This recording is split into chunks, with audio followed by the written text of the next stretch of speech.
Hello everyone, स्वागत है दोस्तों आपका मेरे चैनल पे। मैं प्रशांत कुमार शुक्ला एडवोकेट। साथियों, आज के वीडियो में हम लोग बात करेंगे इलाहाबाद हाई कोर्ट का एक और इम्पोर्टेंट लेटेस्ट जजमेंट के बारे में जो हाल ही में पास्को एक्ट से रिलेटेड है। इस जजमेंट में जो इम्पोर्टेंट बात थी वो ये थी कि आरोपी के साथ समझौता करने पर पास्को एक्ट के जो मामले हैं वो रद्द नहीं किए जा सकते। इलाहाबाद हाई कोर्ट का ये एक लेटेस्ट जजमेंट आया। वीडियो शुरू करने से पहले अगर आप मेरे चैनल में पहली बार है, चैनल को जरूर सब्सक्राइब करिए, लाइक करिए, शेयर करिए, कमेंट करना तो मत भूलिए। अगर किसी केस से रिलेटेड कोई भी क्वेरी हो तो कॉल पे भी अपना अपॉइंटमेंट बुक करा सकते हैं।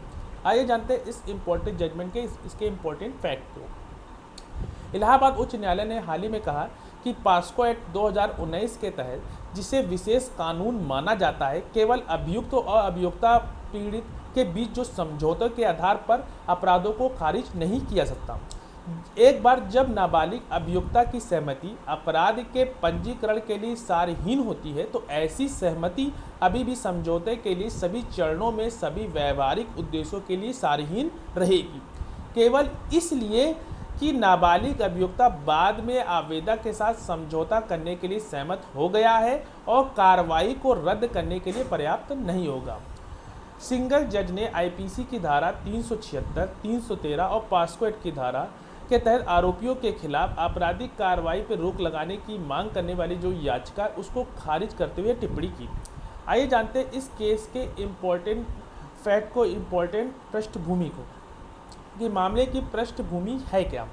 अभियुक्त ने इस आधार पर कोर्ट का रुख किया कि जो एफआईआर दर्ज करने के बाद जांच के निष्कर्ष और कथित अपराधों के लिए ट्रायल कोर्ट द्वारा आवेदक को तलब करने के बाद दोनों यानी कि पक्षों के बीच जो एक समझौता हुआ था, इसलिए लंबित मामले का जो फैसला उक्त समझौता के संदर्भ में किया जाए।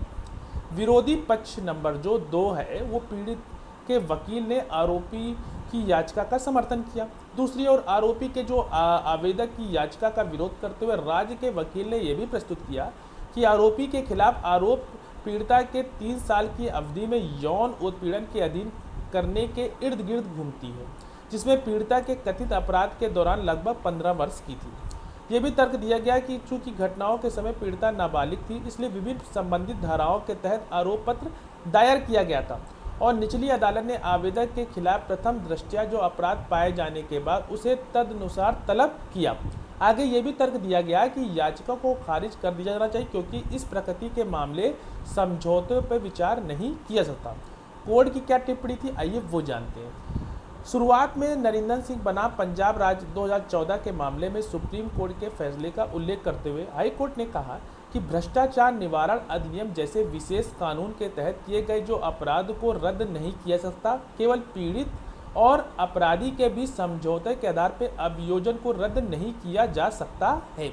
इसके अलावा दोनों पक्षों के दलीलों पर ध्यान देते हुए न्यायालय ने यह भी कहा कि जब अभियुक्त के खिलाफ अपराध किया जाता है तो इस तथ्य के बावजूद अभियोक्ता की सहमति देने वाला पक्ष था या नहीं, तो निश्चित रूप से अभियोजन को केवल इस आधार पर रद्द नहीं किया जा सकता कि बाद के चरण में अभियोक्ता ने समझौता किया है।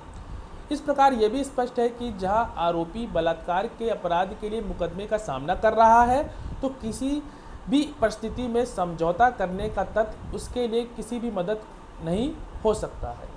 वे एक महिला के शरीर के खिलाफ अपराध है और किसी महिला के सम्मान को समझौता या समझौता से दांव पर नहीं लगाया जा सकता है।